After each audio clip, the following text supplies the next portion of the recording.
मालिक तेरे हाथ बड़े हैं, दाता तेरे हाथ बड़े हैं। मालिक तेरे हाथ बड़े हैं, दाता तेरे हाथ बड़े हैं। हम सब तेरे द्वार खड़े हैं, हम सब तेरे द्वार खड़े हैं। भक्त की बात को तू ही तो प्रभु सुनता है, देता सुख और दुखों को तू ही हरता है। हर चीज देके वक्त पे सबके ही दिल को भरता है। ना कोई महल है हर ठोर प्रभु रहता है, ना कोई महल है हर ठोर प्रभु रहता है। आती है मुसीबत तो तेरा ही नाम लेते हैं, वो नाम है अमोल के ना भेद लगा देता है। वही तेरे नाम की रट पकड़े हैं, मालिक तेरे हाथ बड़े हैं, दाता तेरे हाथ बड़े हैं। सुना है हमने अजामिल को तूने तारा है, गज की टेर पे गिरहा को तूने मारा है। नाम से एक कसाई भी तूने तारा है। बहन द्रौपदी को खींच के ले गया दुशासन, बचाई लाज नाथ चीर का किनारा है। वही तेरे नाम की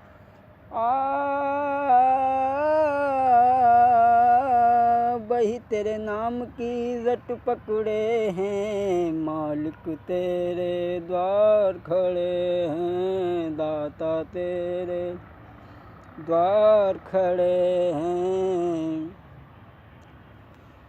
तू ही मंदिर में, तू ही मस्जिद में, तू पुजारी में, तू ही मानव में, तू ही दानव में, तू ही दुर्जन में। राजा के अंदर तू ही है रंग के अंदर, राजा के अंदर तू ही है रंग के अंदर। अल्लाह भी तू ही है प्रभु नटवर। वही तेरे नाम की रट पकड़े हैं, मालिक तेरे हाथ बड़े हैं, दाता तेरे हाथ बड़े।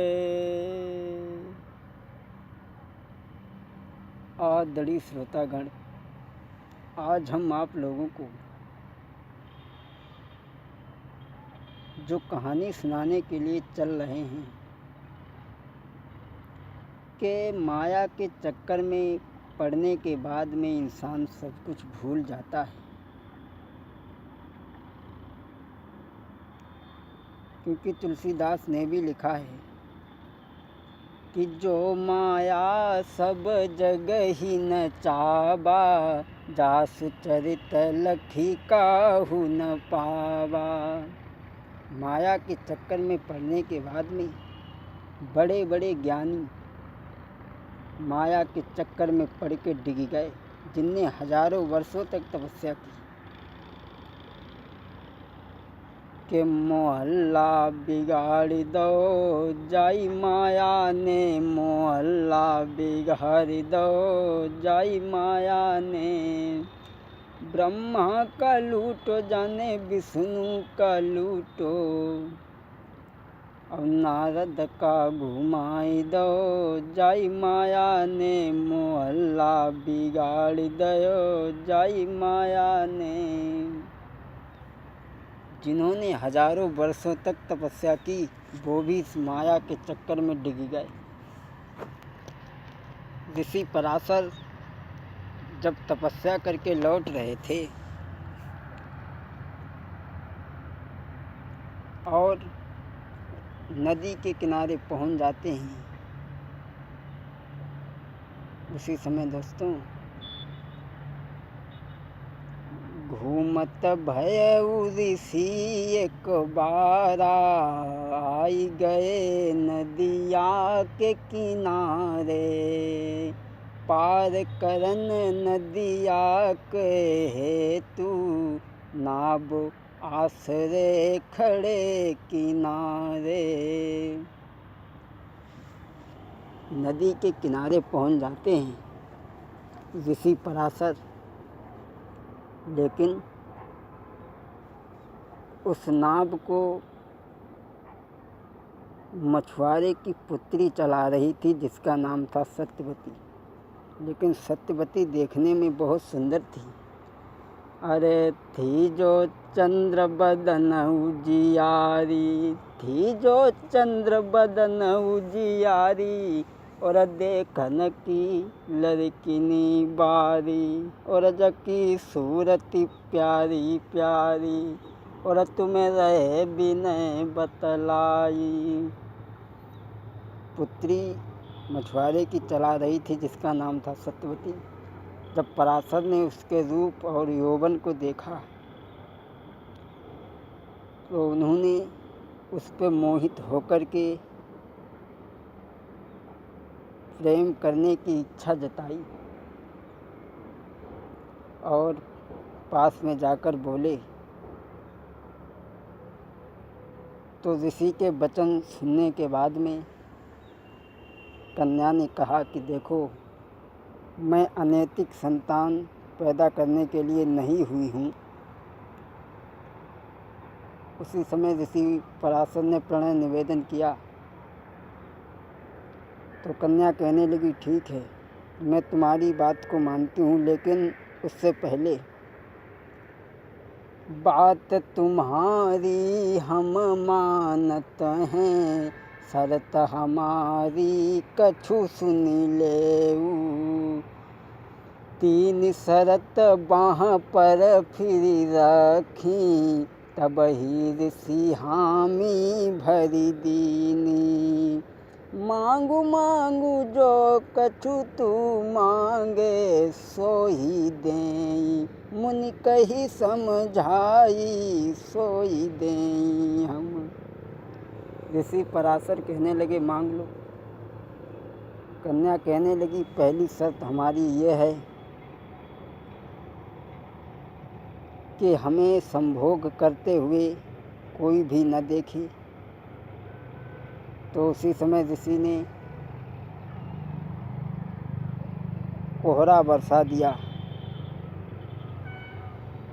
कोहरे में कोई देख नहीं पाएगा।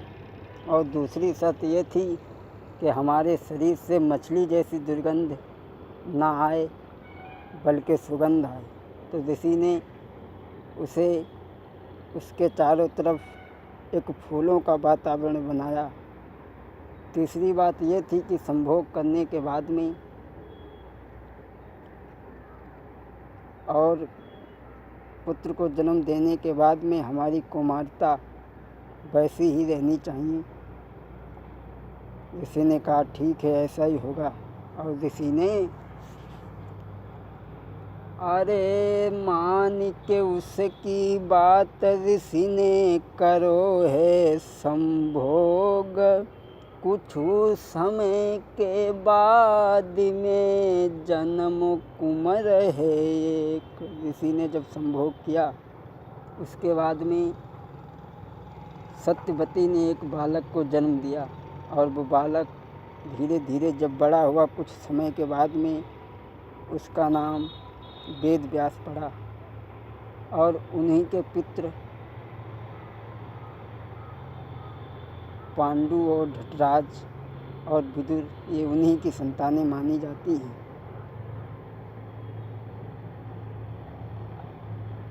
कौरव और पांडवों के बीच में जो युद्ध हुआ था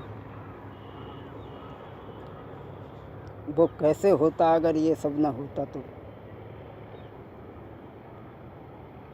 लेकिन एक बात हम आपको और भी बता दें कि कौरवों का जन्म कैसे हुआ था।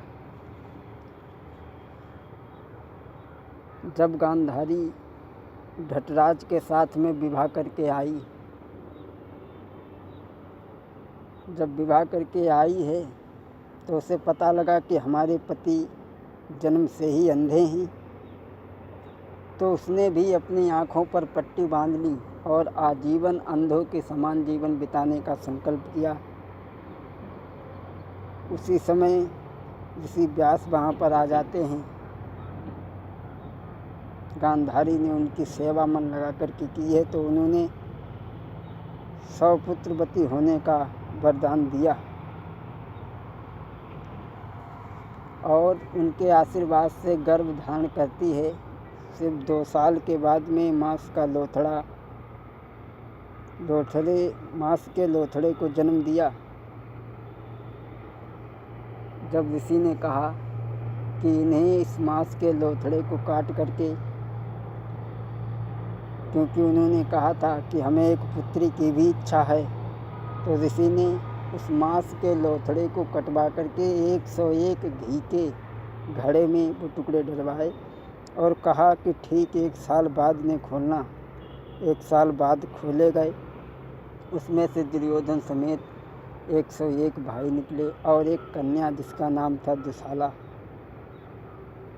101 नहीं बल्कि 102 ढटराज के संतानें थीं।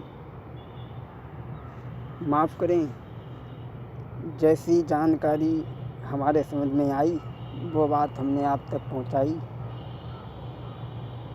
2 बार भगवान का नाम हो जाए। राम राम जपो सब जग माही, जपई राम तो होई कल्याणा। राम नाम जपो सब जग माही, जो जपई सोई होई कल्याणा। दोस्तों, हमारी आगे की कथा भाग 2 की कथा सुनने के लिए हमारे चैनल को सब्सक्राइब करें, साथ में घंटी को भी दबा लें।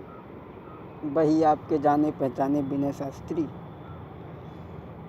कि मन हुई जाऊ दीवानो रे, राम जी के चरणों में मन हुई जा दीवानो रे, प्रभु जी के चरणों में। बोलिए गोविंद भगवान की।